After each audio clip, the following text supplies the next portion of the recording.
Hello, everybody, and welcome to Planet FPL, the world where everything revolves around Fantasy Premier League. My name's Serge. And my name is James.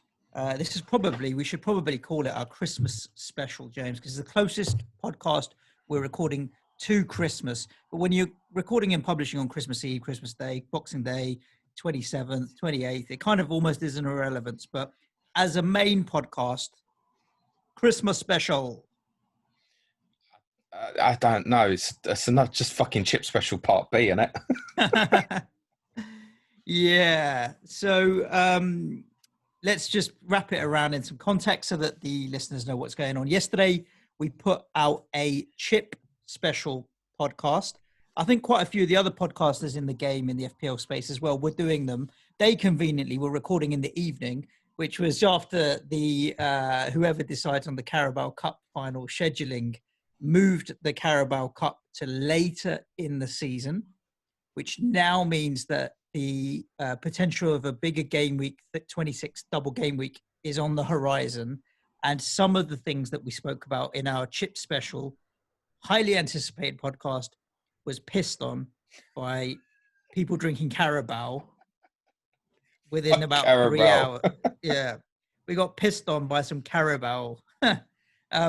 Carabao's a disgusting drink. Just putting it out there. It's not good. I've never had. Isn't it green or something? Yeah, it's not good. No, it's not good. No. I don't need none of that stuff. So kind of a wrap up in terms of a follow on from yesterday's Chip pod. A lot of what we went through is still absolutely true. Yep. The main difference is what you've already highlighted. The difference possibility wise for game week 26. So one of the things I spoke about was a lot of the games from 29 can potentially move to 26. But because the Carabao Cup Final's there as well, we might only have one or two doubles, for example. We could still have whatever gets postponed because the Carabao Cup Final stays in the same week and it's still a single game week. So recorded yesterday morning, dropped the pod in the afternoon, and then about 4 o'clock UK time, there was an announcement that the Carabao Cup Final has been moved from game week 26 to game week 33. The thinking behind that is that it gives greater potential for the two teams that make the final that some of their fans will be able to go in April, whereas in February, they got no chance, basically. I don't even think you couldn't even do it to say, I don't know, let's just say the final hypothetically was Tottenham and Man City. You couldn't put yourself in a position, even if fans could go, we went, oh, okay, 5,000 Tottenham fans can go, but because you're coming from Manchester, you can't. Then it becomes a home game, basically. That wouldn't be fair. So It's either fans from both sides have either got to be able to go or not at all, I think, basically. So the impact on 26 is that where you could have had blanks and doubles, in theory, that it's highly likely now that anything that's postponed from game week 29 is quite simply going to go into game week 26. And that means that it could now be bigger than game week 19 in terms of double game week possibilities, the amount of teams that you can pick from. So from a lot of people who might have made decisions yesterday on their strategy, you might want to give that a rethink. The one obviously difference to this season and many others is this feels like the first time where you need 2-3 hits to cover all the problems. To cover everything here is going to be nearly impossible. If you haven't got the first wild card, you're now at a very, very serious disadvantage, in my opinion. And that's the main reason why I feel that I'm going to stick to what my strategy was of free hit 18 and bench boost 19. The other main reason why I feel that is, at the moment, I can have no understanding of what game week 26 is. That there could be 7 doubles going there, as in 14 teams potentially. There might only be 2 or 3. I think the FA Cup this year is going to be an absolute car crash in terms of Premier League teams getting knocked out. So it wouldn't surprise me because of the rotation and stuff. People are just going to let it punt. Like literally, I think 3rd and 4th round, every Premier League team is going to be heavily rotating. Mm-hmm. I'd be amazed if that's any. You might get 1 or 2 others, like Southampton, for example. Hassan Hootel speaks quite a lot about not wanting to change too much. When they actually lost to Brentford in the opening round of the Carabao Cup, I think they still picked quite a strong team, for example. They were in bad form at the time, which is obviously they've sorted out now. The second wild card obviously allows me to fix the problem for that, and I don't know when I'm going to use it yet. So one of the things is that I'm kind of thinking at the moment is, what if I have a team of bench boosters from game week 19 and so many of them end up with a double again in 26? But by the time I get into sort of 21, 22, I can begin getting an idea of what might possibly happen in terms of like probably knowing the 5th round draw, for example. So the actual reaction to game week 26, to be certain of how it's going to look, is probably not going to come to after game week 24. So it's short term, but I don't know, for example, if Chelsea are at home to Morecambe like they are in the 3rd round, and you think, well, right, okay, Chelsea are highly likely to have a double in 26, for example.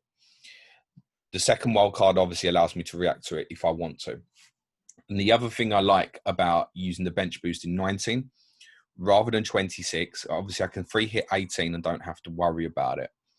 26 to 29, I've got 3 game weeks.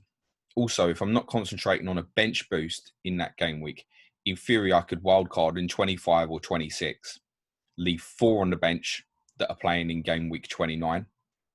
And then it gives me another 3 weeks to get that up to 7, which, depending on how many teams are available in that game week, that might be justifiable if I've got the captaincy covered and stuff like that, for example. Is there any chance that the postponements might get dropped into 29? Say it becomes a blank game week and the teams can play that week.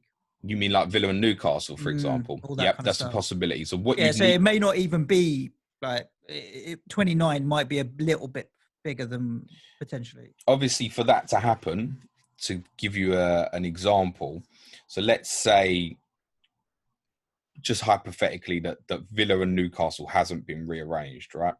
So for that to get dropped into 29, you'd need Villa and Newcastle's opponents in 29, both to obviously go through in the FA Cup.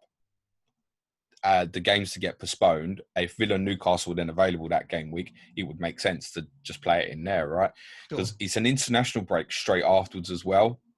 So for a lot of teams, they're actually not, unbelievably in this season, are not going to play for around about 3 weeks, right? Which is, it's just ridiculous when we're cramming so many games in that we could then have a period where teams don't play for 3 weeks or so. So yes, it's possible. It might mean that the idea of, say, Burnley United being rearranged if United losing the Carabao Cup quarter-final to Everton might be held off. Whereas my instinct is that if they get beat, there's a good chance that game will take place in game week 17, Burnley and Manchester United only, which we don't know till the Everton United result, obviously. It would need to be United to lose to Everton for that to be a possibility to happen. So in short, the biggest thing that you need to be aware of, where I kind of laid out plans yesterday that 19 was still going to be the biggest, 26 has a huge element of uncertainty to it. It's also possible, for example, that they might drop Villa Newcastle into game week 26 now, right? So we could get up to a serious amount of doubles, depends on the way it lays out. But the second wild card allows me to still react to it. The first one, I can deal with the first problem. Now, there's a possibility between 19 and 26, I might be able to run through.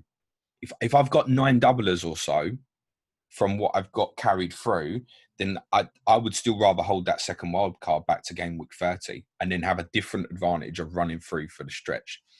For those with the first wild card, the advice yesterday was not to use the second wild card for 18 and 19. That was our general opinion because it's too long. Yeah. So actually, I don't think it changes anything. Yeah, I mean, now that if you hold it back, you'll get another opportunity. Because one of the big questions that we had on Twitter was, is there going to be a second opportunity that could be better? At the time, we were like, probably not. Now it's like actually swayed a bit towards yes. So you may as well hold it back. You may as well hold it back. And I think now the Christmas period is obviously a difficult time anyway because of rotation and all the fixtures coming in so thick and fast. You may actually be in a better position to predict the starting lineups and all that kind of stuff down the road. So, I understand exactly what you're saying. I think from what you've explained, I'm pretty much sticking to my same strategy anyway, James. Yeah. The other thing just to add is I mentioned the idea of 29 postponements not necessarily coming forward to game week 26. So fixtures like Brighton, Newcastle, which may not need to be brought forward, could still be played in just a single random game week. this doesn't change that specifically, but it probably does slightly decrease the possibility of random doubles like a Brighton and Newcastle, if that's rearranged from 29, or the rearranged Newcastle Villa game. If they can get Newcastle or Villa into 26 or 29, the question would have to be, why wouldn't they in that sort of case and scenario? Again, for exposure, assuming by this stage they can still put games on at 6 and 8 o'clock, for example, and spread them out. Because, I mean, grands aren't going to be full, so they could take that route. So the one thing that it might do in terms of a change, in terms of a triple captain philosophy, which we didn't speak too much about yesterday, and I didn't think that was worthwhile when you can't know what a 26 double is going to look like yet, especially in that case I highlighted with Chelsea's fixtures with Manchester United and Liverpool. You wouldn't even know what game was going to be played that midweek, for example. I think it will make a lot of people who don't have the first wild card still treble captain Mohamed Salah in game week 19. You have to look at it and go, he's got 2 home fixtures and it's potentially a great opportunity. In terms of what could happen in game week 26, City could have a great double. Tottenham, I think, would have Southampton and Burnley at home. So there are still possibilities of some good ones. I think Liverpool would be Sheffield United away, and I think Chelsea at home, the way it would stand now. So that's not too dissimilar to the one Salah's got now, for example. So I wouldn't say to anyone, don't play it on Mo Salah in game week 19. You've got 2 home games. They're both awkward to an extent that, I mean, like even Burnley's awkward. They're the only team who got anything at Anfield last season, for example. And Manchester United with the counter-attacking stuff and obviously the hype around that game, it's never as good as the hype. Might make you think twice about it. Yeah. I think if I didn't have the first wild card, I probably personally wouldn't captain Salah in game week 19. I would feel that a better opportunity might come around, but I won't put anybody off that. There'll be a lot of triple captains now on Salah in game week 19. You should be conscious of that. Right. Okay, that's interesting to think about. I'm going to stick with my original strategy as well, I think, which is going to be trying to use these chips now. I also quite like the idea of having these chips done and dusted, so they're out of your mind, and then you don't really have to think about them when you're going to play them, when you're not. Just use them. I think it's going to be all right. I think we're going to do okay and catch up because I need to after what was basically a crap game week for me this week. Why don't we start with yours? Because you did okay. And it's funny because like 70, what did you get? 72, 73 points? 74. Is in this game week just okay. And any other game week, it would be really good. And game week average of 60 is incredible. Up to dizzy heights of 2.1 million now. Smashing it, Serge, I'm telling you. On Saturday, I went up nearly 1 million places. I actually peaked about 1.6 million after the Liverpool game. Although I kind of knew from that point onwards it was slowly going to decline with every single game. Yeah. But the 3 Liverpool boys did great for me. Trent, Robertson, Salah. I obviously moved the armband from Salah to Son pre-kickoff with the strong rumours going round, certainly on social media and our contacts, that Mohamed Salah wasn't going to start. That was the correct decision to change that, in my opinion. Yep. In hindsight, I could have bought Bruno Fernandes for Heung-min Son and I could have had 100 points this game week because I would have then stuck the armband on Bruno for certain. I thought he was the best choice the week just gone. But I didn't want to lose the value I had in Son when he's probably going to stay in the wildcard team for me. 10-pointer from Jack Grealish, 4-pointer Dominic Calvert-Lewin, 6-pointer Emi Martinez, 9-pointer Ruben Diaz, blanks from Souček, who came in for my 1-week punt of Mason Greenwood. And actually, in spite of the fact he was my 1-week punt and obviously didn't play at all, I'm absolutely convinced as well that that was the right decision. Because look what happened in that game. None of us saw Daniel James playing, right? No, I think even that he was scored. Tactical move to hit them with pace, and it worked obviously very well. So yeah, it's a decent week, very well set for game week 15. If I wasn't using a transfer this week, i.e. I've got one left and I'm going to wildcard straight afterwards, I would 100% roll this week. I don't really want to do anything with it. I mean, at the moment, I've got my bench busters, Greenwood, Ayling and Walker-Peters. Ayling's got Burnley, Walker-Peters got Fulham away, and Mason Greenwood's Mason Greenwood. So I will find something to transfer that is probably simply about just moving value Literally, that's it. Interesting. I only scored 54 points this week, which was 56 points, sorry, this week, which was not good. I've got a fly, Marcus, passing around my face. That's one for YouTube. Lord of Big the bastard Flies. as well. Yeah. So yeah, I only scored 56 this week, which was a real disappointment. Had Bruno Fernandes not come in with 17 points, I would have had a bad game week. Cancelo 8-pointer, Robertson 10-pointer. That's it. I captained Harry Kane. Spurs were a real disappointment. We will talk about that Do we when we get down to talking the games. Well, we don't know, to be honest with you. We can gloss over it. Obviously, Kevin De Bruyne got me a 5-pointer as well. So yeah, interesting enough in terms of it was a bad game week. This week, I've already decided where I'm going with my transfers. I'm selling Kevin De Bruyne. I know it's Newcastle at home, but I want to captain Mo Salah. So I'm selling De Bruyne for Salah. And I'll be selling Reece James because obviously we don't know. He could be out. He's out for at least a couple of weeks. With my wild card the week after this, I may as well move him on to any 4.4 million defender. I think Balbuena's gone back to 4.4 overnight. Balbuena, Alioski, there are a couple out there kicking and around. You were right. You said he'd come straight back in, Balbuena. Matt Lowton's in there at 4.4 as well. It's not a bad shot. He's been getting 90 minutes consistently for a good 10, 11 weeks now, something like that. And Burnley obviously have improved massively. So, yeah, there's a few options. I can chuck any one of them. They're going to sit on the bench for 1 week, literally, before I pull the trigger on my wild card anyway. So I'm not overly. I really don't mind the De Bruyne to Salah move. I mean, on paper, the idea of selling De Bruyne before he plays Newcastle at home seems absolutely absurd. But I think there's a good chance he doesn't even play. They've got Everton 48 hours later, and from a fixture perspective, that's got to be the priority. I reckon they'll try and win the Newcastle game without him. I mean, second guessing Pep is, but yeah, I almost feel like De Bruyne is not a good captaincy option in the same way, like I explained yesterday. I don't expect Jamie Vardy to play at Crystal Palace on Monday for similar reasons. So you think Vardy away to Palace, oh, that's all right, especially after what happened at the weekend. I wouldn't go near that from a captaincy perspective. So I think that Salah this week, the captaincy is going to be monster. And I think by the time they play West Brom, it'll probably be 12.6 or so, which we shouldn't be frightened of. I mean, it was 13 million last year or so. So yeah, people won't be put off by that. They'll still buy him. It's Newcastle away afterwards. And because of the spacing of the games, I think he's a decent captaincy option. For those who are running through and not using the first wild card, I think anybody who's using the first wild card and planning for game week 19, he's probably going to have him. And all those that aren't are probably think the triple captain him in game week 19. So his ownership is only going to keep going up. Correct, yeah. And why not? I mean, he's in the form of his life. And that's probably a good place to start when we talk about the games. We'll give the games a nice quick rundown for you. And then if there are any good questions on Twitter that we can get to, James, as well.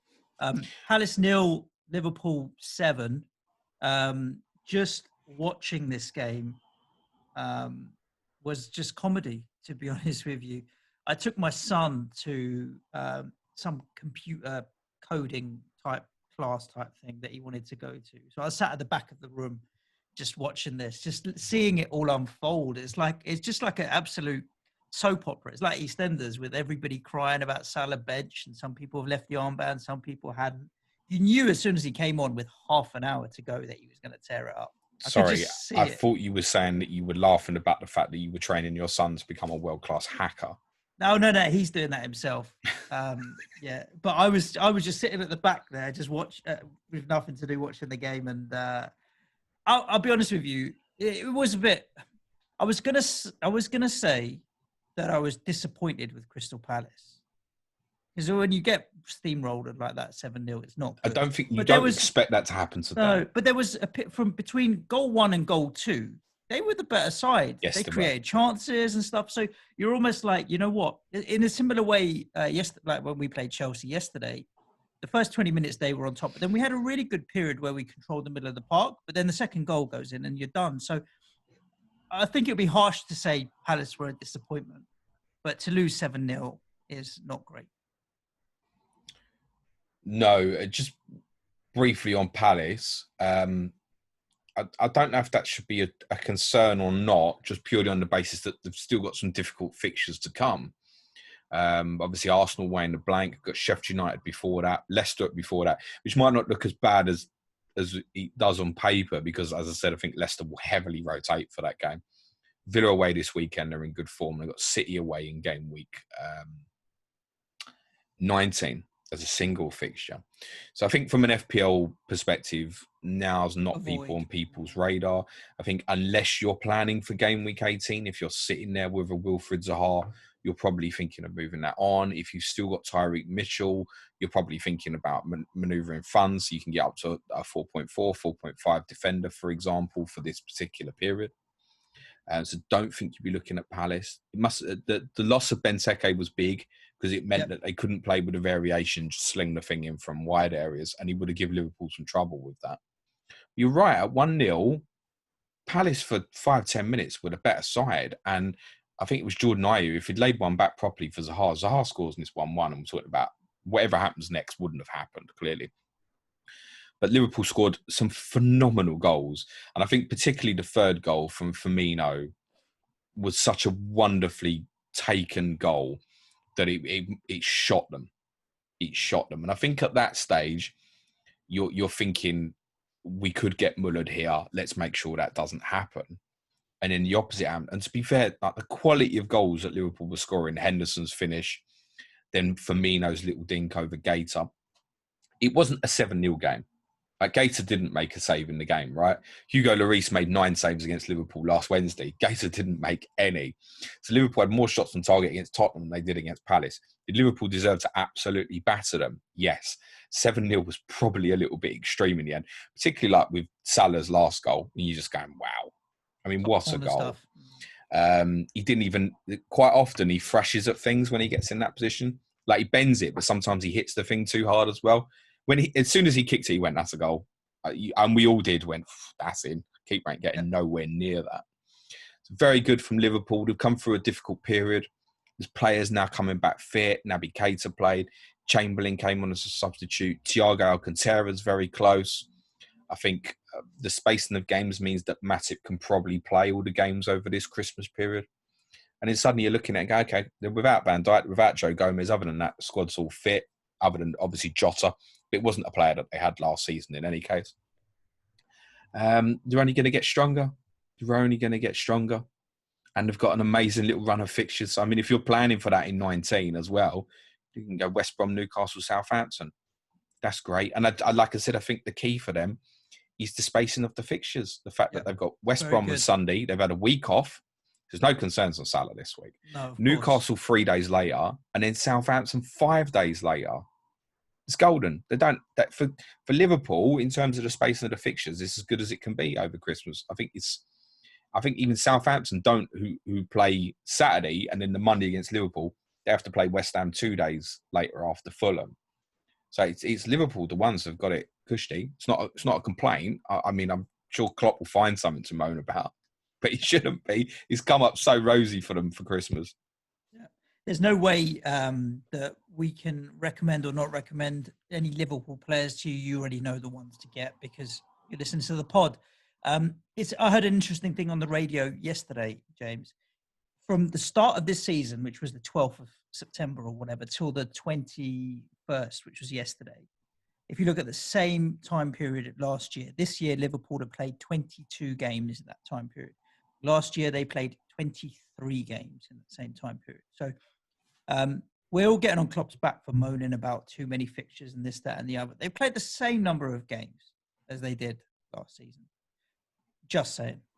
Should we talk about Southampton nil, Man City? They are, though. I mean, if they do particularly well in the Champions League, what's different this year is you've got all these midweek Premier League fixtures in January. Yeah. So that will... Where we're saying, catch up with itself for sure. Yeah, where we're saying that rotation shouldn't be an issue for Liverpool, I would say, as far as the Burnley fixture, and I think Burnley will be okay. Tottenham is not till the following Thursday, so even the weekend after Burnley, as I mentioned yesterday, one of the benefits of 19 in terms of a bench boost is your players should play twice. It's FA Cup fourth round afterwards, so in between playing Southampton and Tottenham with the double in the middle, all Liverpool got either side of that's the third round of the Cup and the fourth round of the Cup. He's going to change the whole team, isn't he? Yeah. So you should feel very, very secure that these guys are going to play twice. Rotation for Liverpool shouldn't be an issue till game week 21 now. I think he just plays his strongest team till then. Southampton 0, Man City 1. We both predicted a Southampton victory in this game, and ended up being a very uncharacteristic Manchester City victory, 1-0.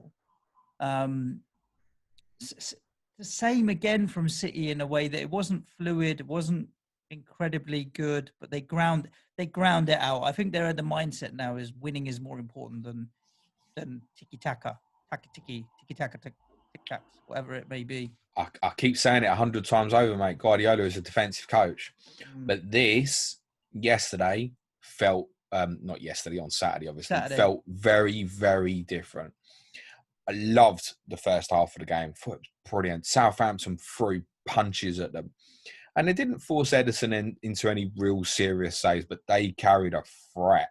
Yep. They were quick, direct. The Vestergaard to Carl Walker-Peters out ball from left side of centre half to right wing, basically, was on Walcott all games. Was doing well as well. I think Walcott had a decent game. Yeah, a lot of them did. Obviously lost Danny Ings, which was a blow through injury. Obviously, we don't know the extent of that yet. It's one to keep an eye on. To be honest, he was one who probably wasn't going to start all the games over Christmas anyway, I would suggest, because of his history of injuries, and it's not that long since he came back. I mean, it would have been a big risk for him to play Fulham and West Ham, for example. So he's probably going to miss the Christmas period. I'm guessing the fact he was withdrawn early. Southampton played with intensity that I feel like nobody else in this league can really match at the moment. And that's why they're doing so well. What they didn't have, and this is interesting for Southampton going forward, City gave them respect that they don't normally give to other so-called bigger teams. City were happy to say, basically, you don't have a creative 10, we don't think you can break us down. Yep. And I've never seen City playing in a game like that wasn't against a top 6 rival when they were defending the lead, for example. This was Southampton. So City treated them very, very seriously. Since the Tottenham game in game week 9, City have conceded 1 goal in 8 games in all competitions. That goal being Ruben Diaz's own goal against West Brom. Yep. Which was obviously a fluke. So, I mean, you can look at that at a certain perspective and go, hang on, have they just kept 8 clean sheets? Now, the Champions League games were basically dead rubber. You can say the Premier League games were quite straightforward to an extent. You still got to do it. And a lot of people are obviously getting caught by John Stones at the moment. So, with apologies to the patrons, because I told this story a little bit yesterday, I'm going to repeat it. I messaged Johnny Pringle at FPL Pringle on Sunday night, our Manchester City correspondent, to ask him his opinion on Laporte, because it doesn't make sense to me. So he said, look, Stones got the shirt after the Tottenham game. Laporte was probably quite rightly dropped, and he's done really, really well and he deserves to have the shirt. The question to Johnny was, what happened when City played Man City and he played Aki instead of Laporte? He said, I don't know. I can't explain that one. So I don't know if Laporte, because, I mean, we spent all last season saying how big a miss is Laporte to City, right? Now he's available. They're not playing him at all. Yeah. So it could be that the recovery from injury, because to be honest, I've never seen him play as bad as he did against Tottenham in game week 9.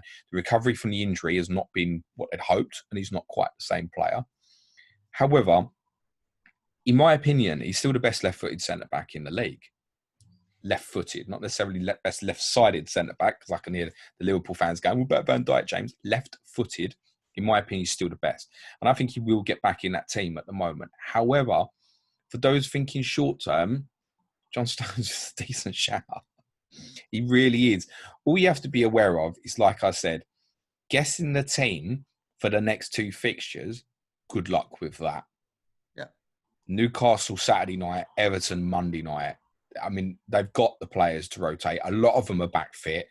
Aguero probably gets some minutes somewhere. I wouldn't be surprised if he starts against Newcastle, for example, but I'd be surprised if he played much more than an hour, and he might not have the likes of De Bruyne feeding him. So, whereas ordinarily you'd look at City v Newcastle and think, I want to stick the armband on De Bruyne, by all means you can. I'm saying I think it's a very, very big risk. They've got Chelsea on the 3rd of January as well in game week 17, which you would think he wants to go strong for. So I think the rotation for City in 15 and 16. It's inevitable. And this week will feel harder than ever trying to guess it.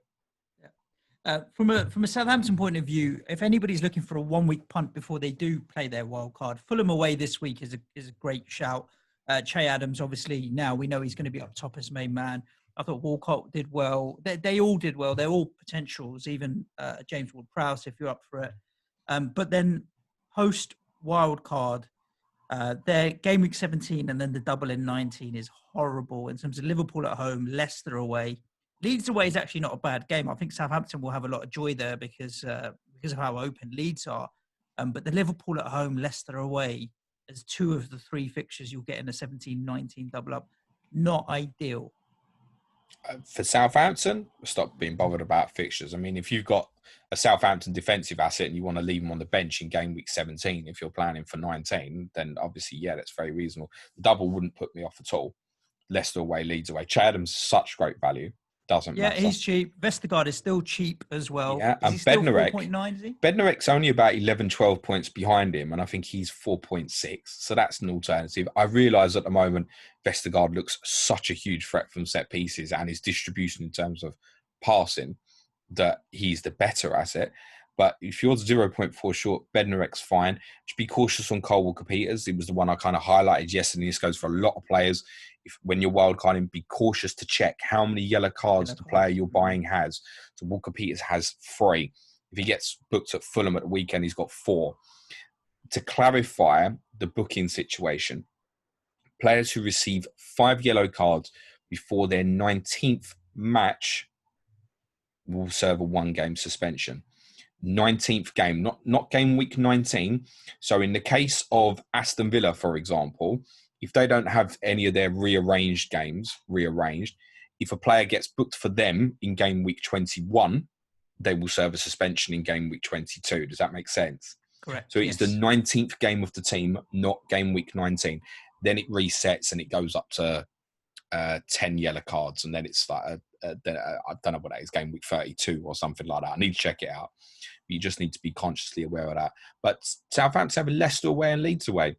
Leicester's home form's been shit. Leicester have been rubbish at home. And Leeds, they give up chances for fun. And Che Adams creates them and scores them as well. So, I mean, Che Adams, absolute lock for me. He's in my team now anyway. He's not going anywhere unless he gets injured. And I probably do want one of them defensively. Ironically, in them fixtures as well, that's the other thing with Vestergaard, and you can even bring James Ward-Prowse into the conversation. You're thinking about them set pieces against Leeds. And who else has been shipped from set pieces this year? Leicester.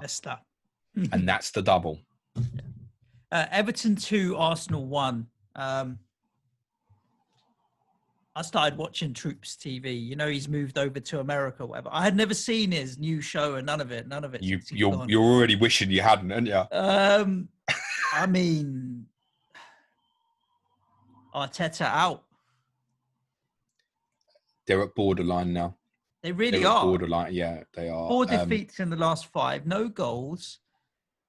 Rumours around David Luiz and Willian asking for Arteta's head and him to be sacked.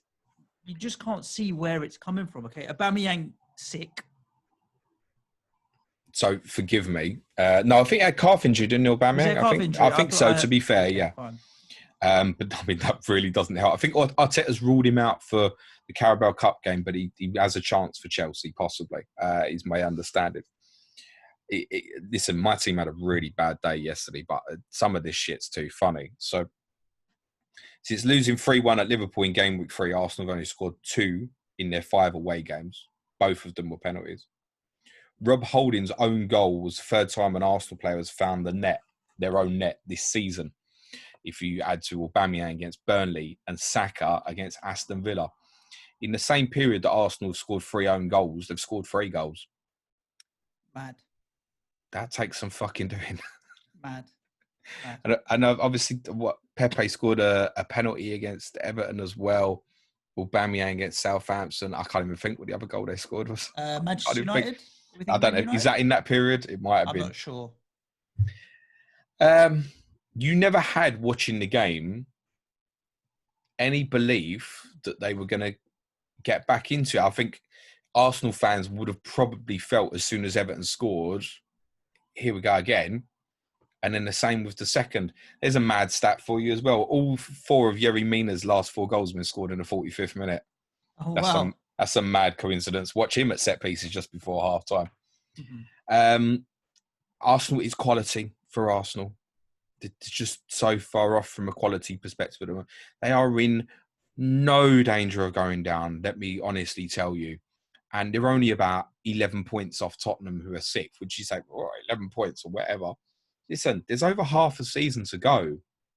And they're about to walk into a good run of fixtures. Suddenly, I don't think they will. But if they did beat City in the Cup and then beat Chelsea at the weekend and then walk into a great run of fixtures, then they'll be top half before you blink, honestly.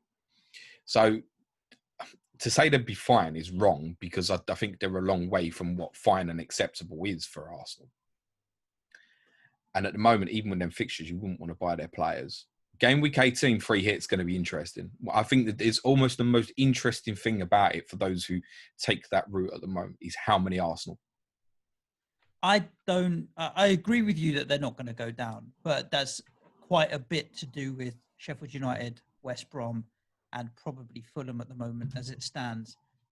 Whether or not they'll get and shoot straight up into the top half, there's a lot of good teams in that top half of the table, all the way down to Wolves in 11th. Everybody at Wolves and above is in better form, playing better football, and the club's in better shape. So 12th, I could understand, but I don't see them shooting massively high up. On the flip side, the table is very, very compact and tight.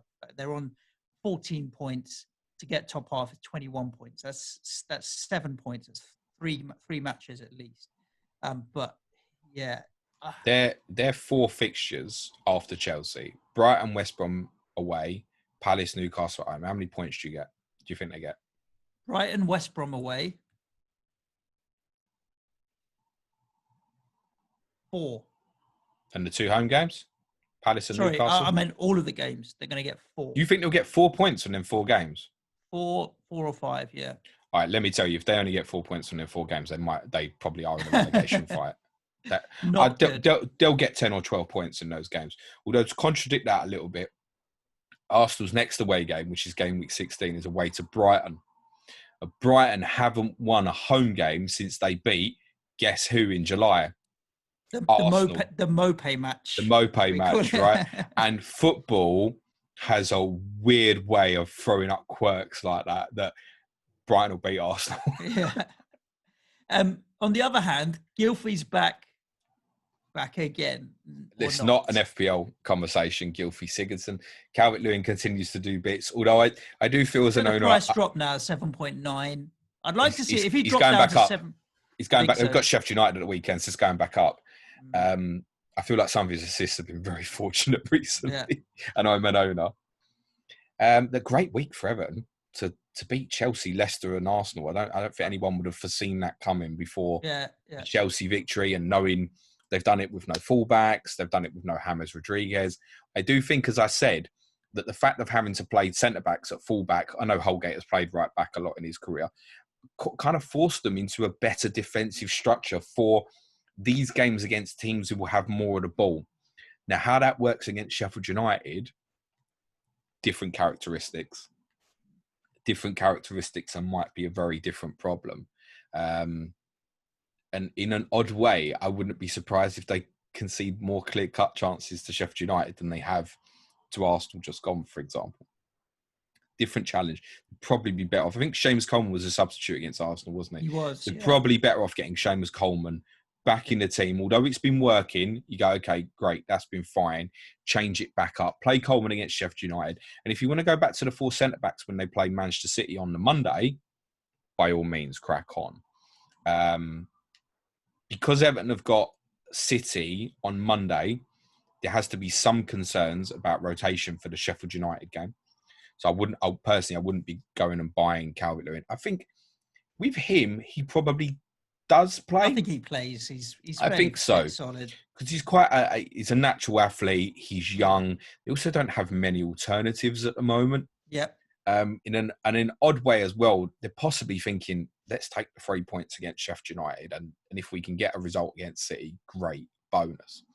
I think he probably does play. But for a lot of these players, I wouldn't be buying, I don't think, anybody for game week 15 who's playing 2 days later in game week 16, personally. Unless it's someone you feel very comfortable with. For example, James Ward-Prowse would be one I'd feel very comfortable about, but then he's on 4 yellow cards. But then I'd think with him, if I was going short term, say I was taking a 1 week punt before 16, I think James Ward-Prowse, fine. If he gets the yellow card, the suspension doesn't bother me. He will definitely play at Fulham because Romeo's suspended. They won't change both of them, for example. But I think for many players that you might be considering buying this week, you should be very conscious about what's the distance to the game afterwards. Yeah. Newcastle won, Fulham won. I didn't watch this game. You, I know, did. However, I'm curious. Has there been a funnier own goal?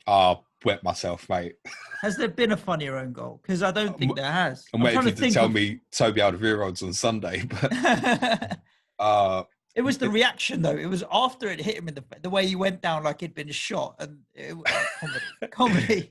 Matt Ritchie, apologies, mate, because Matt Ritchie has. Can I just say, you said he was on your radar at the back end of last week as well. That made me laugh even more. I wish you'd bought him. He was. I saw he was in the team, and I thought, oh wow.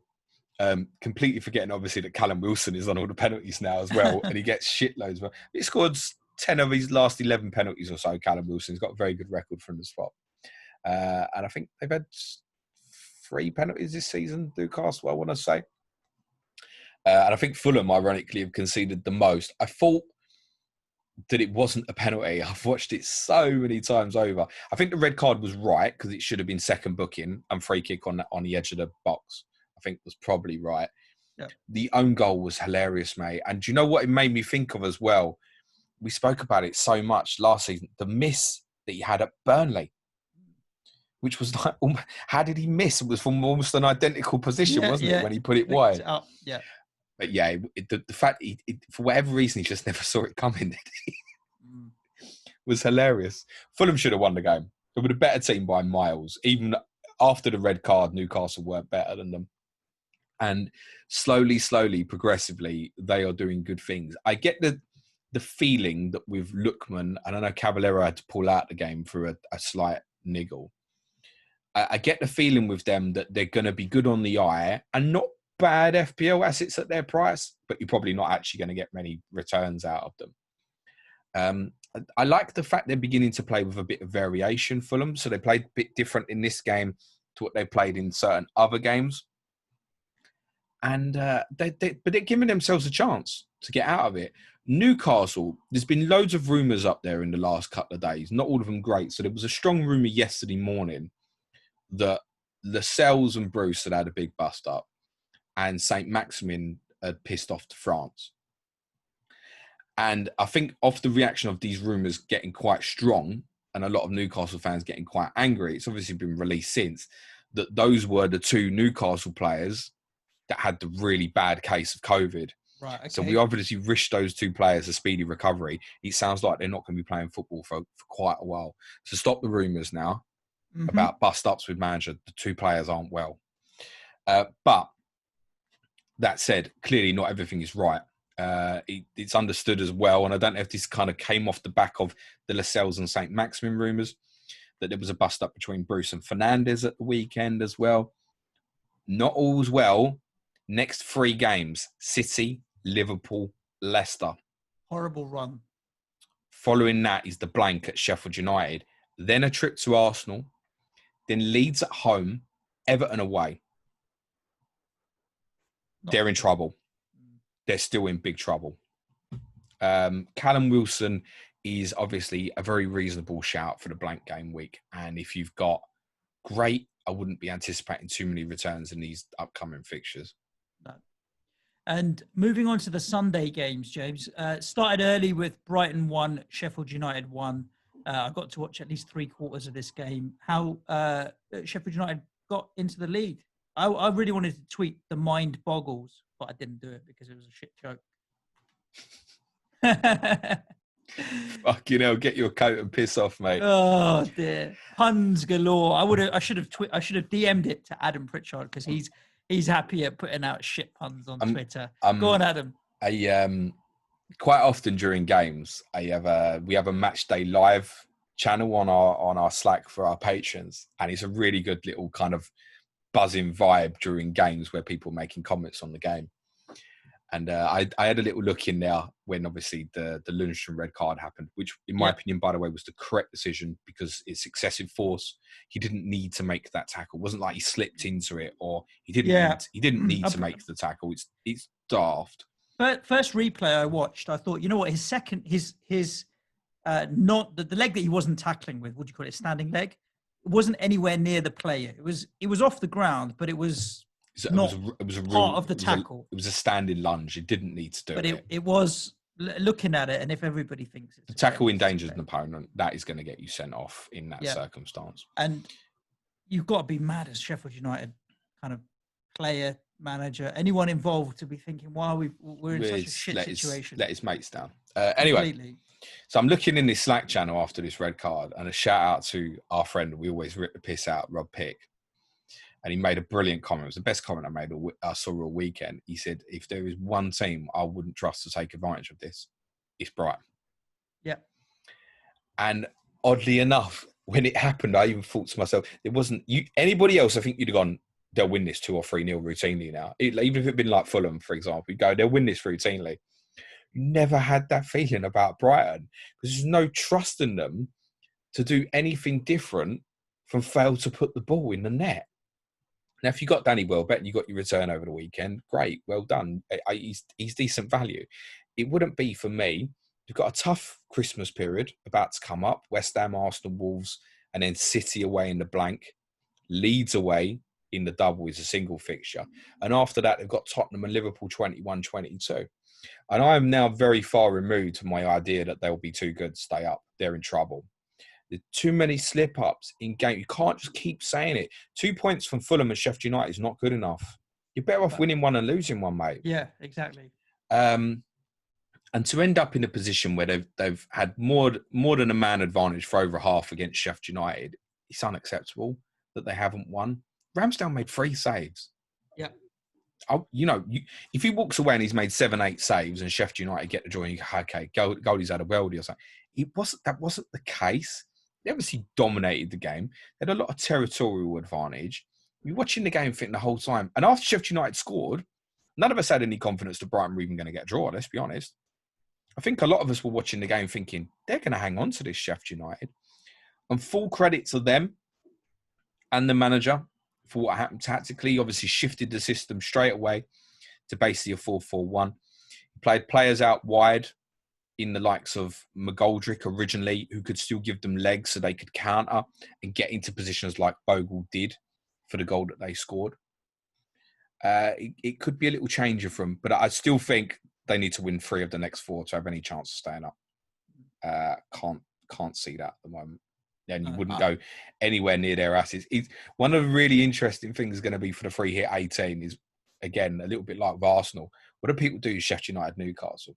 Because the temptation in me at the moment is to do something random like treble Sheffield United defensively, for example.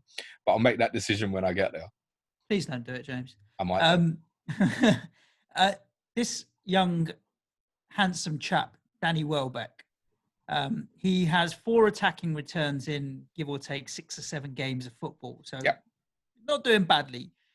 Very cheap, 5.5 million. I'd almost rather buy Danny Welbeck at 5.5 million than I would Ryan Brewster, for example, at 4.5 million. He's a tier below in terms of price. Che Adams of the world and Bamfords and all these guys, and they're all creeping up by 0.1s and 0.2s, so they're almost north of 6 million at the moment. The thing with Welbeck, he falls into that category, right? They've got 2 games in 2 days. He ain't going to play both games, is he? You know that. There's no doubt. He's no way he's going to start those 2 games, I don't think. No. So wouldn't be on the radar. And this Wolves City, as I said, it's difficult run afterwards. So if you're on, it's fine. It's not a problem. You need to accept that rotation is highly likely for one of the next 2 games. Otherwise, I don't think you're really looking at Brighton from an FPL perspective at the moment. You think they've had some decent fixtures. Gross on pens. He's gone fucking pens. He's not in the team anymore. Stuff like that. It's just too frustrating and completely unknown what Brighton are going to do in terms of team. And without Lamptey, they've got no thrust to what they're trying to do in terms of the way they play, whether they're counter-attacking, whether they attack down the right-hand side. It's without Lamptey, it just feels like all the energy's gone. They need him back. It's that time that everybody's been waiting for. Who tunes into the podcast? Cue music, nil. Please, man-child. Spurs 0, Leicester 2. Well, for our patrons who, since they signed up, said Tottenham's been shit because we're too happy every week, guess what? You get your podcast back later today, kids. Yeah, you certainly going to. Leicester first, if I may. Thoroughly deserve to win, no question about it. Yeah. But the first half was such a bad game of football. 0-0 was the only fair result at half-time. Definitely a penalty, no question or argument with that. And in the second half, Leicester were by miles the better team, completely played Tottenham against their own wants, if you will, and own wills. And really good. Never looked like they were going to concede. Looked like when they isolated 3-on-4s and stuff like that they could hurt Tottenham and do damage. Vardy again in a big away game. Shouldn't come as any real surprise to anyone. James Maddison looks fit again. That's a massive plus. Even bigger plus is the return of Wilfred Ndidi. Absolutely outstanding. He's such a top player. Outstanding. Castagne back fit. It was interesting that he played left rather than Justin right, but I think this was more of a back four for Leicester, and they stayed quite compact during the game. And it worked well for them because Ndidi and Tielemans were so much better than the two clowns that Tottenham had in that midfield area. Højbjerg and Sissoko have been absolutely brilliant for Tottenham the last 2-3 months. The pair of them couldn't have passed the fucking parcel sitting around the chairs, mate, honestly, at the weekend. So bad. They weren't the only two. Our passing was atrocious. As per usual, when we get into a situation... To be honest, it was the Everton game version 2. Just this time, Leicester got the second goal, so you knew we couldn't get back into it.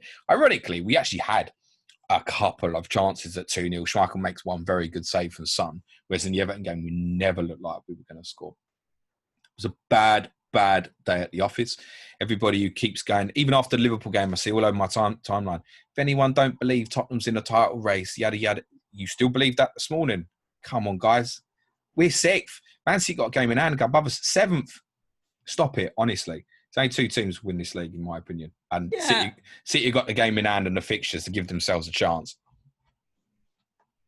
I just am confused as to how easily it's gone away. But you've had 2 tough games, right? Liverpool and Leicester are difficult games. That's the flip. Listen, the flip in terms side of is that you're run now, and yes, even if you look all the way through to April, really, you've got the odd difficult game in between, like Leicester, Chelsea, City is every other game. That's all the way in February. Other than that, you can sit with... I'm looking at that and thinking Kane and Son, right? I could ride through the whole period, other than apart from obviously I'm going to bench boost, so that doesn't really help me. I don't mind carrying potentially one of them based on value, but yeah, you know what I mean? It's just I think your run now is good, and other teams will slip up. So I don't think you can write yourself out of it, but yeah, the odds are not in your favour. No, the only thing that sounds Spurs, and there's a good chance, by the way, that I've only got Son at the moment. There's a good chance for my wild card, I'll bring Kane back in as well. The thinking for me, genuinely, would be to remove them both for the Sheffield United game, just because I don't think it will be high scoring. They'll be dying for their lives for a -4 on the day for Bruno Fernandes and Jamie Vardy. That's my current plan at the moment. I don't want Vardy now because of what I said about the Palace game and their difficult fixtures. They've got United, then Newcastle. The Newcastle game I'm a little bit wary about. Should Kane get an injury, I'll make that move early, for example. And I might even decide to do that in terms of a 1-week transfer. Just go, yeah.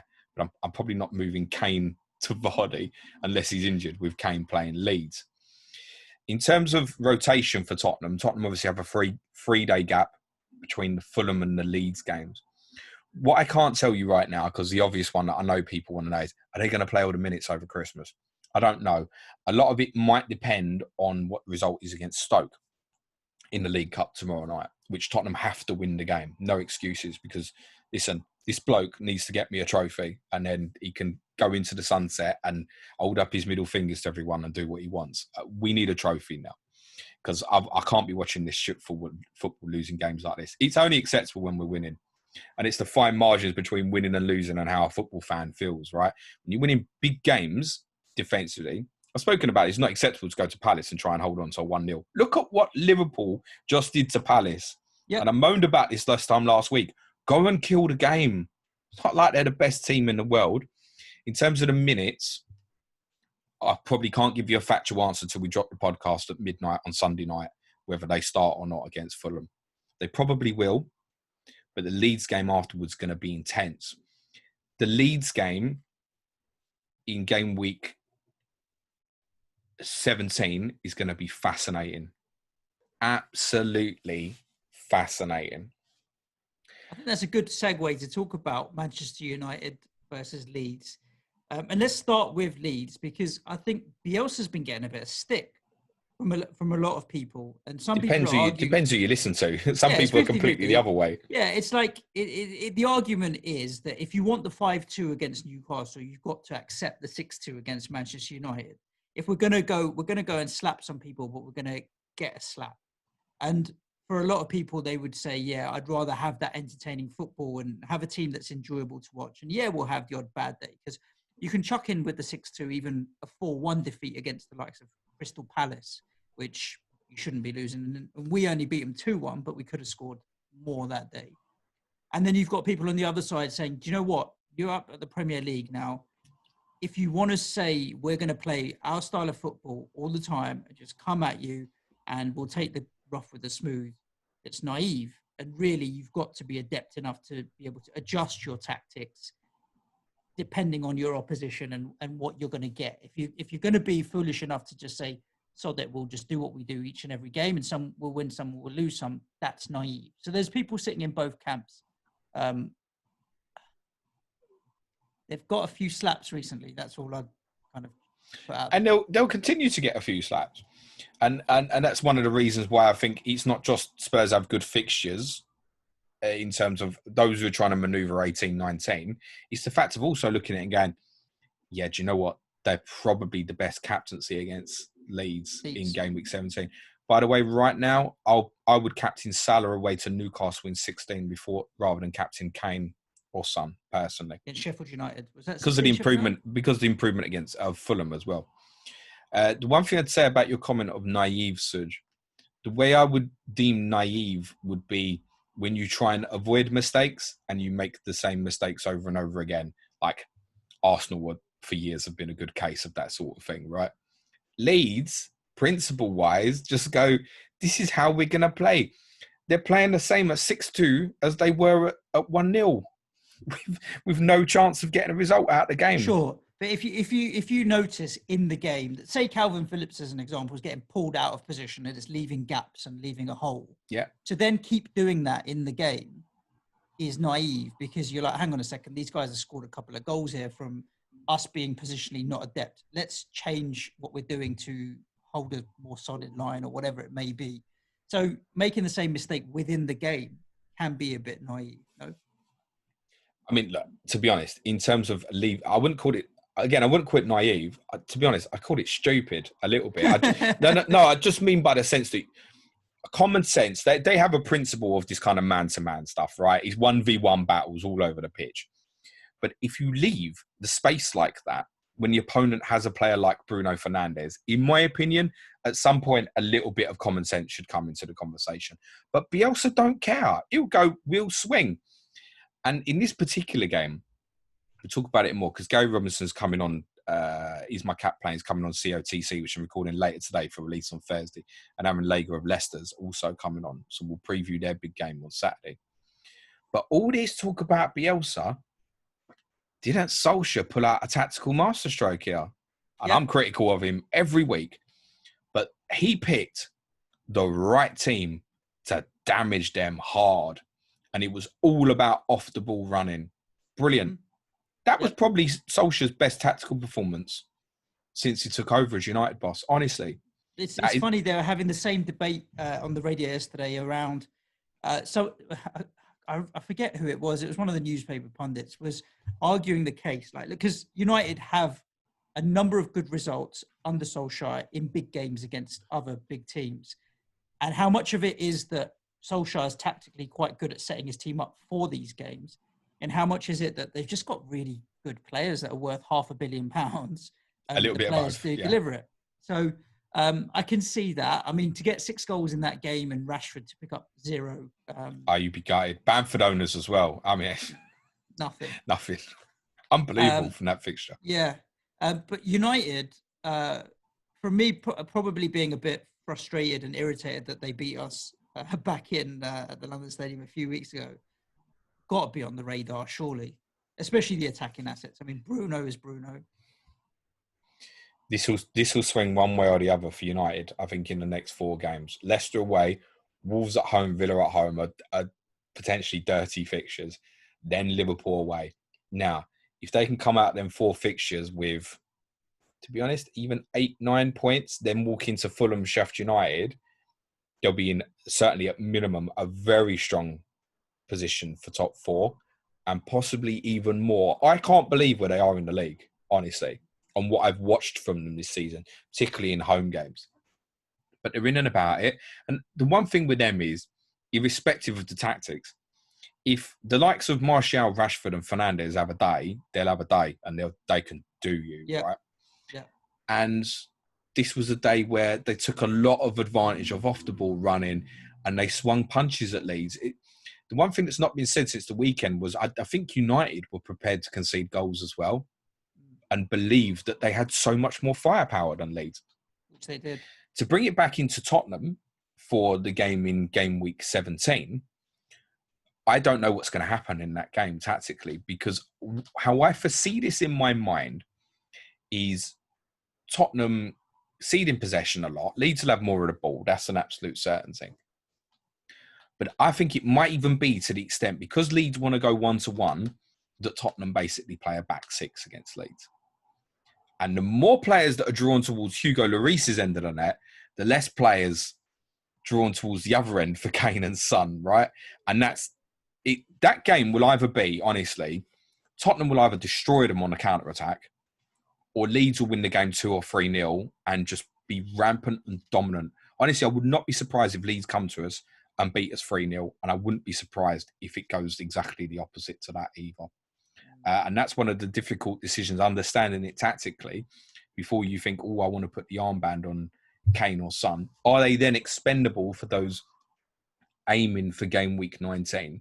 I think when it comes to 17, Kane and Son will be the most popular choices because Liverpool have got Southampton, Chelsea and City play each other. United have got Villa at home.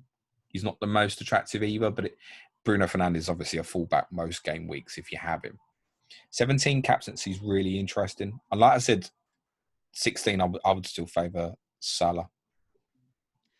West Brom 0, Aston Villa 3. Grealish comes back to the table here. Let's talk about West Brom first. Big Sam's bounce didn't happen. Yeah. Yet. I granted, but then Jake Livermore getting a red card. He's now got to go into the next games without his captain, who's suspended. Regardless of I think West Brom are going down. They're conceding too many goals. We all think that they got problems, but Big Sam might be able to turn it around.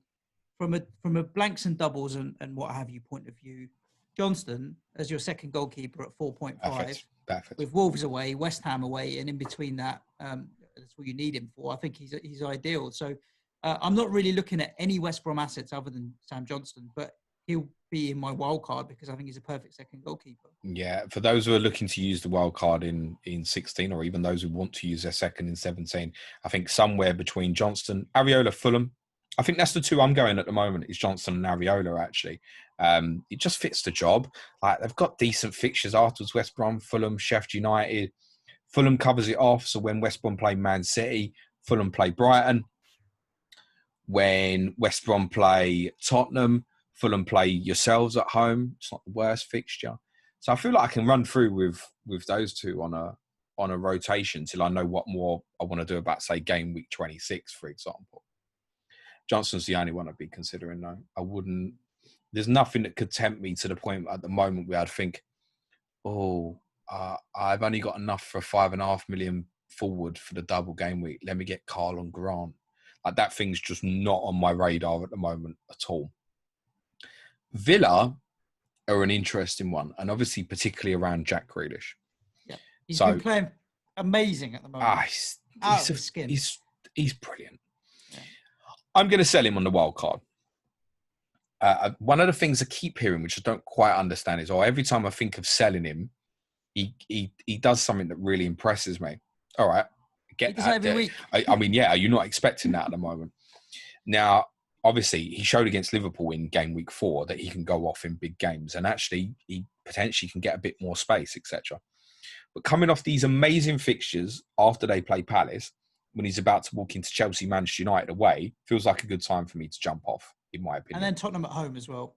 Well, Tottenham at home, I would probably still have him on a free hit. And I would probably, for a free hit perspective, I would probably look at having Grealish, Son and Kane and just having attacking players in that particular fixture. That's probably how I'd look at it.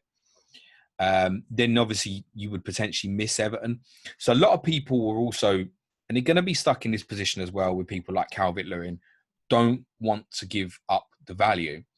My conscious decision on this would be, he's going to go up to 7.9. I bought him at 7.3. I'm going to sell him at 7.6. Because of the fixtures and the lack of double, his value is not going to get any bigger. All right, I might have to buy him back when they play Burnley in game week 20, and I might be buying him at 7.8 or maybe even still 7.9. I doubt it. It's not going to get worse. And am I still buying a very good value player? And Jack Grealish isn't going to be this price next year, is he? No. Was he going to be 9 million next year? Probably. 9.5. Yeah, exactly. Right. Even if he's still at Villa. And if he moves to a City or something, he might be 10, in excess of 10 million. Who knows? Mm. Apologies, Villa fans, for starting speculation again. For Villa, he's really impressive. It's 5 clean sheets away from home this season. That's as many as they kept all of last season. I think they've won as many as they won last season on the road. They've got games in hand. They're in a good position. They're creating really a hell of a lot of chances. Ross Barkley's a lot of that's because of Grealish. Yeah, Ross Barkley fit again, in contention to get back into the team. I'm sure he'll be eased back in, but Ollie Watkins looking like a good striker. I mean, VAR and Ollie Watkins don't go well together. Unlucky, man. I mean, it is what it is. I'd see that he's getting absolutely battered down in value this week ahead of playing a team who's just conceded 7 goals. Yeah, I'll take the price drop. He's hanging for me this weekend, Ollie Watkins. It'd be the last game for me, definitely. My plan is all 3 of my Villa players are going on wildcard, but I'm definitely giving them Palace at home this week. El Ghazi. We had a few questions around El Ghazi. Yeah, El Ghazi, like the amount of, I think it's 16 shots or so in the last 2 games. I might have that slightly wrong, but it's a mad number. He's just shooting from anywhere. And I think if you're looking very short term, i.e., if you're looking for a 1-week punt and you haven't got free Villa, I think it's a great shout. It's on the pens as well. It would be really harsh for him to get taken out of the team at the moment. So I think he would be a decent 1-week punt, actually. But long term, I'd be very concerned with Traore, Trezeguet to return, and obviously Barkley to return. It's kind of facilitated at the moment by the fact that Grealish has played as a 10 in the last couple of games. When Barkley comes back in, he's going to go back on the left. Yep. I don't know what that means for El Ghazi. But I think for this week, if you want a 1-week punt, yeah, not bad, El Ghazi. Playing well. Let's get to the Burnley Wolves game, and then we can wrap up. We've been going a little while already. Don't we always, mate? Burnley 2, Wolves 1. Burnley now well and truly fighting their way up out of the relegation zone. They've got a 3-point cushion over Fulham. 2 wins in the last 3. Back to the Burnley that we know and love. And Leeds, Sheffield United and Fulham the next 3. Would you rule out now that they win all 3 of them games? No. And if they do, what are they, 10th, 11th? Every year they have a run and you never see it coming. Yeah. And this is it again. And now you're looking at it going, oh my gosh, Leeds, Sheffield United, Fulham the next 3.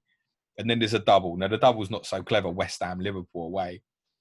But like, to be honest, if you want to throw a Charlie Taylor in there or Matt Lowton, exactly you mentioned, name I was going to suggest Charlie fine. Taylor, Matt Lowton are perfectly fine because they're good value at 4.4 and 4.5. Of course, the benefit is you go, I'm not expecting the best of the double, but for those wildcarding, you might be walking straight into Fulham, or if you buy this week, you're walking into Leeds first and then Sheffield United and Fulham, for example. Sorry, you would have had Sheffield United and Fulham if you're on a first wild card. So you could look at it and go, I'm going to get 2 great fixtures, and then fuck it, the double game weeks, then the bonus. I'm not sure yet.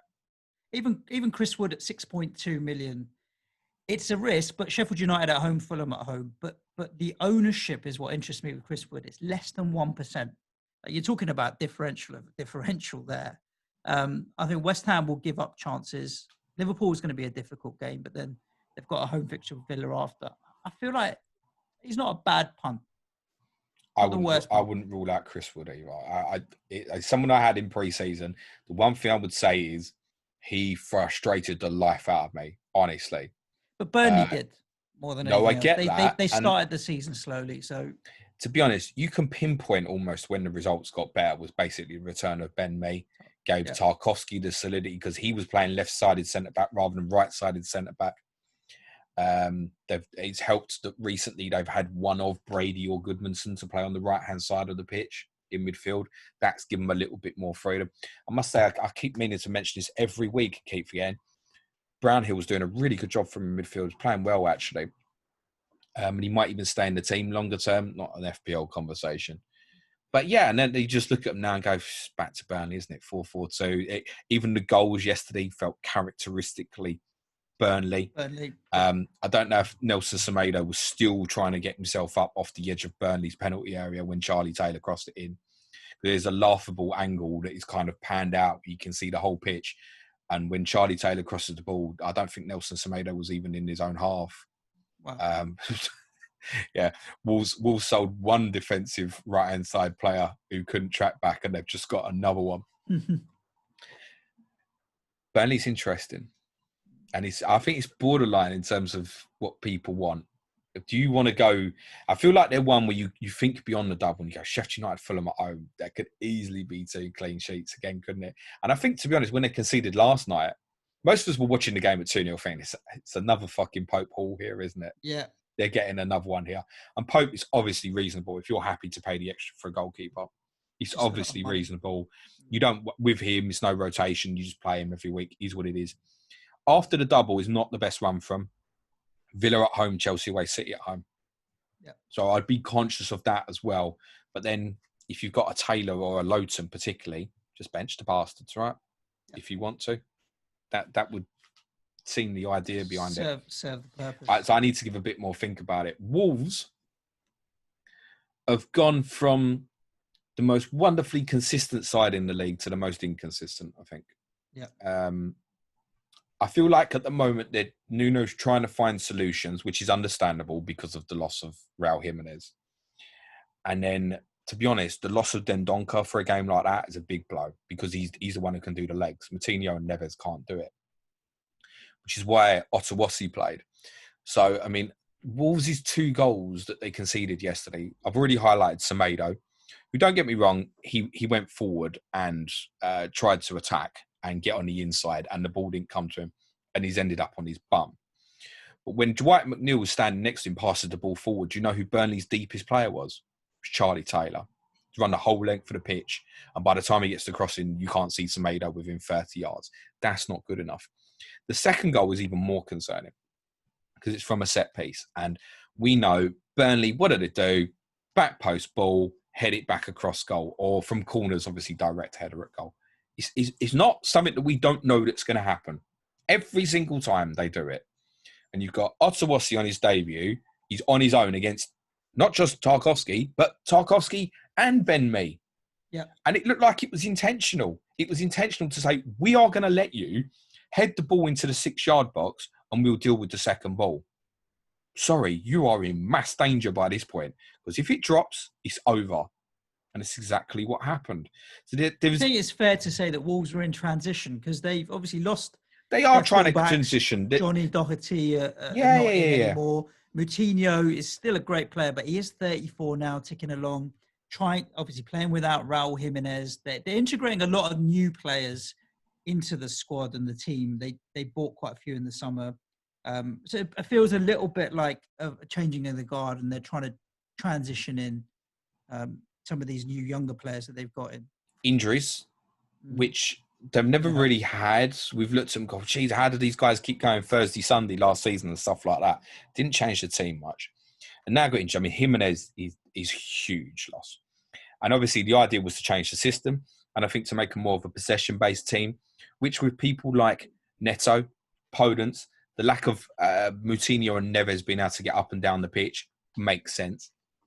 What they tried to do here yesterday was to play Neto. Basically didn't play with a centre forward. Neto and Podence played as split forwards, but basically they more just played like high wingers, basically. It felt a little bit like at times, system-wise, bad comparison, but like if Messi played as a 9 for Barcelona and just went floating, and you'd have like, I don't know, Etu and Pedro really high for Barcelona, for example. It felt a little bit like that. The distances weren't too bad because when the ball went left, Neto came in and vice versa. It wasn't too much of a problem. But as a Tottenham fan who's playing them this weekend, I would look at that and go, please play like that against me. You play like that all day and you probably won't score. Yeah. And that's an issue at the moment for Wolves is goals. Tottenham United, they've got inside 48 hours and they don't really have the ability to rotate the team much. They are very capable of getting results in both of those games still. And it's, to be honest, it's more a criticism of Wolves because I'm seeing things that I don't normally see from Wolves, which are a little bit concerning. They'll be fine. I still think they'll probably finish top half, even without Jimenez or so. But I think the expectations of what Wolves fans wanted their season to be, at the moment, I can't see it because I can't see enough goals in the team. Neto, particularly in my opinion, is a very viable FPL asset, though. Yeah. Decent. And that's the games, James. Don't want to do Chelsea West Ham, you little shit. Okay. We'll give it a bit of time, and that'll be our 90-minute pod as usual. I mean, disappointing result, and the thing is, like, it's been that way for a little while now. Where, other than the Leeds game where we played well, the United game we capitulated in the last 30 minutes. Unfortunately, we didn't play well against Aston Villa. We didn't play well against Crystal Palace, and now we've had an average performance against Chelsea. So we haven't had one good performance in the last 5. First 50, 60 minutes against United was good, no doubt about it. And there were periods in this game that we were good, but I'm a bit worried as a West Ham fan. Yeah, I mean, Chelsea took the early lead. Disappointed when you take the early lead. They obviously lost Chilwell early as well. But there was a period from 25 minutes up until almost until they scored the next goal, where we had the better of the game, I thought. And we started dominating the midfield, which is not something you'd expect when you've got Mount, Jorginho, and Kante going up against fucking Mark Noble, Thomas Souček, and Declan Rice. But we were winning all the second balls, and we were the ones controlling the middle of the park. And I think basically what happened was Bowen and Fornals tucked in a bit and helped the 3 central midfielders. Whereas if you got Pulisic and Werner, they were not really helping Mount and those guys out. They're outballs and they're trying to get in behind, whereas we were much more compact in the middle of the field. So we're winning a lot of the second balls. If we don't, the club, the owners need to do whatever they can to find a striker somewhere that can score 20 goals a season and stay fit for the whole season. Because without that, we're not going to make progress anywhere. We are desperate for a striker that can stay fit and score goals. And then I actually think they'll make good progress because the rest of the squad's doing all right. Sloppy defending at the back, though. Cheeky assist for Timo Werner. I have a solution to your striker problem. Just tell Antonio to wear baggier shorts, mate. Do you think that the shorts are restricting blood flow? He's obsessed with like making his shorts look like a giant pair of Y fronts, and that's why he keeps picking up muscle injuries in his huge fucking tree trunk legs. Oh, dear. Yeah. Chelsea weren't great. I'll be honest with you. I didn't think Pulisic set the world alight, even Werner. Once they'd got in the lead, they didn't really do much. And the things I would take away from them is that, yeah, Reece James is now a lock. It's not even like he's a lock that's a risk of rotation, because I don't think Azpilicueta gives him even half of what Reece James gives him. So as much as I'm going to sell him this week, I'm going to buy him back as soon as I know he's fit and ready to rock and roll, because I think he's a great right back. And Azpilicueta isn't Reece James anymore. Yeah. No, you wouldn't buy Azpilicueta or even Emerson. I think No, even if it was regardless for a of period out. injuries. Yeah, I don't think you would at the moment. Azpilicueta, if Reece James was 3 months or something, I'd Then probably potentially, reassess that actually, maybe. But I think but not a couple of weeks. No. it's quite interesting what a lot of people are going to do now, because I don't think, particularly in Chilwell's value-wise, where to be honest, even 2 weeks out, I think sell. Reece James, because of his price, is not an easier to sell. I mean, it's certainly viable to think, well, if he's back for the double, do I want to keep him? And it appears the injury's not as bad as first feared. I think that's a really difficult choice for people to make. I suspect for many it will be sell. And for those on wildcard, I'm probably just going to end up leaning into Zuma. That might be what I end up doing, for example. Giroud, Abraham will probably, by the looks of it, keep getting rotated, judging by Lampard's comments after the game. So I don't think either of them are viable FPL options, because 1 week's good will be the next week's pain and vice versa. Yep. Another assist for Mason Mount, who is worth saying all of Chelsea's corners at the moment are out swingers. So Chilwell being out doesn't mean that he'll get double the corners, for example, unless they change it up. Emerson went straight on the corners last night. Yep. So, I mean, that's a potential to an Emerson or Marcus Alonso if they were to play for a while at left back. These possible corners. And they're attacking threats because neither of them can defend as well, right? Difficult run coming up for Chelsea, though. Arsenal, Villa, City before the double is not great. That's why I don't want to be powering into them. And oddly enough, for such a good side, there's not many players I look at and think, I want you for my FPL team. Yeah, I thought the same. Like, Werner's just too wasteful. Pulisic doesn't seem like he's back at his best just yet. I'm not willing to take a risk on him, especially because he's been so in and out. He's certainly going to get rotated over this period as well, isn't he? The issues with Abraham and Giroud are obvious. You haven't got any Kai Havertz anywhere. I mean, yeah, it's just too grey looking at the Chelsea assets at the moment, other than defensively. I'll definitely have one defensively for the double game week. Mikel Antonio, to go back to him, there is no one that doesn't want him for game week 19. Me too. Everybody who's wildcarding in the next 2 weeks, or let's say 2 game weeks rather, wants to put him in. Probably can't. I might even take a risk with it and stick him in. Yeah, I know. I need to think about it. By the way, I wouldn't advise anybody else to do that. That's just me being a kamikaze idiot buying a player who hasn't played for over a month. Listen, the Brighton games on Sunday, 3 game weeks. There was outside talk that he might be ready yesterday. Obviously, we haven't seen anything. Yeah, I've heard that for the last 4 game weeks, mate. Exactly. Brighton game is on Sunday. You're not going to be finalising your World Cup before then. So wait and see what happens on Sunday. If he gets a run out, or if there's any inkling that he might be fit, you might be more inclined to take a punt on him, James. I might. Yes. Indeed. That's a rundown of all of the games, James. Do you want to let the listeners know what they've got to look forward to all the way up to Sunday, potentially? Because we are recording another podcast on Sunday in between game weeks 15 and 16. Yep. So tomorrow, Sky, big podcast to preview a big period for that game, essentially. And the knock-on effects of 26 now, ironically, possibly has a bigger impact into Sky thinking than FPL thinking. We'll talk about that a bit tomorrow. Thursday's clash of correspondents, as I mentioned, Aaron Lagar, Gary Robinson, Leicester versus Manchester United on Christmas Eve. Thursday night, almost likely, I haven't confirmed this yet, but Thursday night, most likely, I will do my Ask James stream in the evening and drop the audio for you on Christmas Day. Boxing Day, I will definitely be doing my deadline stream at 10 a.m. Sunday night, we will have a podcast out for you at midnight. We will record immediately after the Wolves-Tottenham game in game week. I've lost the weeks now. Game week 15. Game week 16 deadline is 1:30 p.m.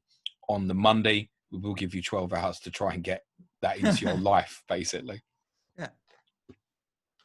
And Patreon shit. It's not shit. There's loads of shit. There's loads going on. Head over to patreon.com/Planet FPL if you want to support the show there.